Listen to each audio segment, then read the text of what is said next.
வரிகளை பார்க்கணும் சார். வரிகளை பார்த்துட்டு டேப் ரெக்கார்டு ஹார்மோனியத்தில் கூட கை வைக்கக்கூடாது. டேப் ஆன் பண்ணிட்டு பாடிட்டு கோல விழியம்மா ராஜா காளியம்மா அப்படிதான் பண்ண முடியாது. அதெல்லாம் கம்போசிங் ஹார்மோனியத்தை வச்சு கோல வீழியம்மா ராஜ காளியம் பண்ணவே முடியாது. அதெல்லாம் காளியம்மா கிட்ட நிற்கும் அரை மணி நேரம். ஆமாம், காளியம்மா கிட்டே அரை மணி நேரம் அது ஸ்டக் ஆகிடும். பாடிடணும், அவ்வளோதான்.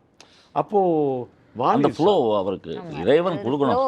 வாலி சார் கம்போஸ் பண்ணுறாருன்னா எல்லாரும் பேட்டியில் சொல்லியிருக்கார். வாலி அவர்கள் அற்புதமான கவிஞர். எல்லாம் அந்த மேடையில் எல்லாரும் இருப்பாங்க. மணிரத்னம் சார், கங்கை அமரன் அவர்கள் எல்லாரும் இருப்பாங்க. வாலி 1000ன்னு ஒரு ஃபங்க்ஷன், வாலி 1000 அதில் சொல்கிறார் அவர், பாடல் வரிகள் எழுதி கொடுத்தால்